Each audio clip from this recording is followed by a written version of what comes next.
Budget లో premium luxury villa అందిస్తోంది APR group వారి గోల్డెన్ లీవ్ విల్లాస్. ఇప్పుడే కాల్ చేసి మీ విల్లా బుక్ చేసుకోండి. ఇక్కడ ఇది ఆల్రెడీ మీరు ఒక ఇంటర్వ్యూలో చెప్పారు, బట్ మా ప్రేక్షకుల కోసం మళ్ళీ చెప్పండి, పర్లేదు. ఏది చెప్పండి. అదే టైంలో మీకు ఒక యాక్సిడెంట్ అయింది.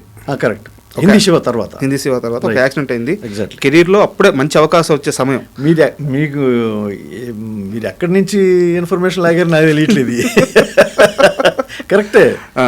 ఆ యాక్సిడెంట్ అయిన సమయంలో అప్పటిదాకా మీకు పరిచయం లేని ఒక వ్యక్తి మిమ్మల్ని ఎత్తుక్కుంటూ వచ్చి మీరు హాస్పిటల్లో ఉన్నారని చెప్పి మీకు పండ్లు తీసుకొచ్చి పలకరించి మీకు ధైర్యం చెప్పి వెళ్ళారు.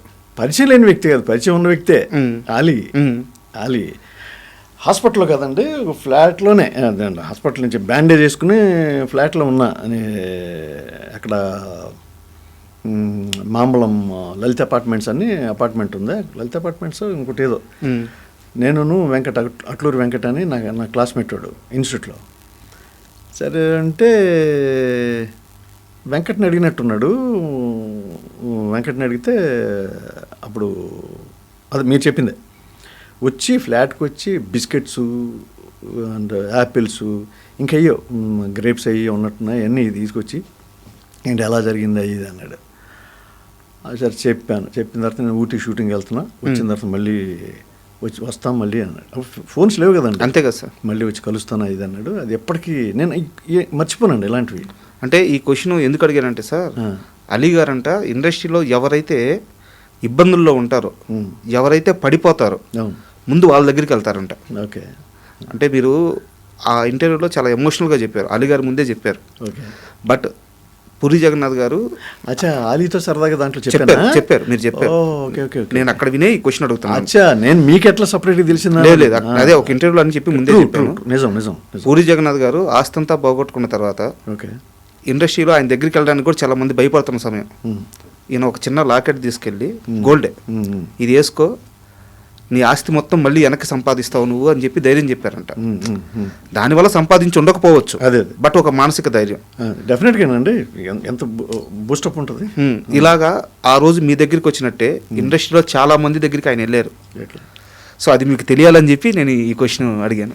లేదు మంచి పాయింట్ అడిగారు, చెప్పారు కూడా. నేను ఆలీని చాలా దగ్గర నుంచి చాలా సంవత్సరాల నుంచి చూస్తున్నాను. అప్పుడు నా దగ్గరికి వచ్చినప్పుడు సైకిల్ ఉంది, అంత సైకిల్ మీద వచ్చేస్తాను. ఓకే. సైకిల్ మీద తిరిగేవాడు. బట్ అప్పుడు ఎలా ఉన్నాడో ఎప్పటికీ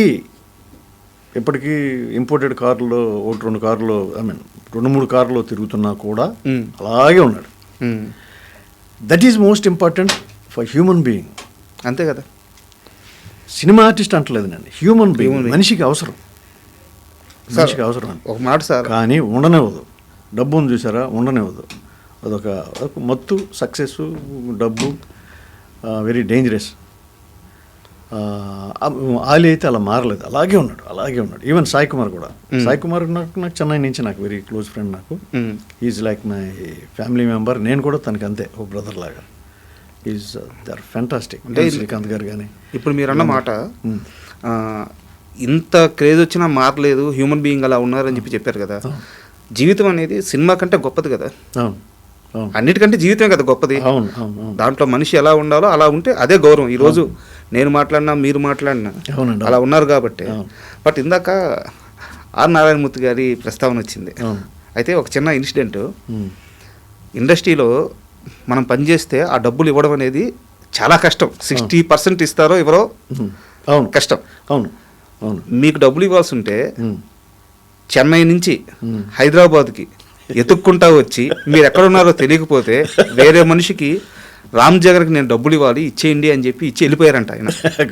నిజం అది. ఏంది అసలు ఆ సీక్వెన్స్ అంతా ఒకసారి చెప్పండి. నేను అప్పటికే ఒక సినిమా చేసున్నానండి ఆయనతో. సినిమా చేస్తే అంటే అందరి సంగతి నాకు తెలియదు.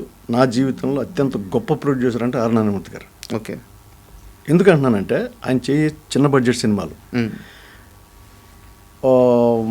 బయట కనపడతాను, లేకపోతే ఇప్పుడు ఆఫీస్కు ఫస్ట్ యాక్చువల్గా నన్ను ఆయన పిలిచి ఆఫీస్కి రమ్మని చెప్పారు. సాలిగ్రామంలో అక్కడ ఉండేది రావటం. ఇన్ని రోజులు ఉంటుందండి. అప్పుడు మనకి పండగ పెద్ద, ఇన్ని రోజుల వర్క్ సినిమాలో ఉందంటే మామూలు విషయం కాదు. ఎక్కువ రోజులు ఉంది అంటే మంచి క్యారెక్టర్ అనమాట, పెద్ద క్యారెక్టర్ అనమాట అనుకుంటాం కదండి. అవునవును. అంటే ఎన్ని రోజులు షూటింగ్ వస్తుందో లేదు మనం వెళ్ళిన తర్వాత తెలుస్తుంది. పైగా ఆయన సినిమాలకు ఒకసారి వెళ్తే మళ్ళీ రావడానికి ఉండదుగా. అదే సరే అలాగే సార్ మీరు అక్కడ ఉండాలి మరి మనం ఓకే సార్ డన్ మీకు ఇంత ఇస్తాను అలాగే సార్ మీకు అడ్వాన్స్. అంత పర్ఫెక్ట్.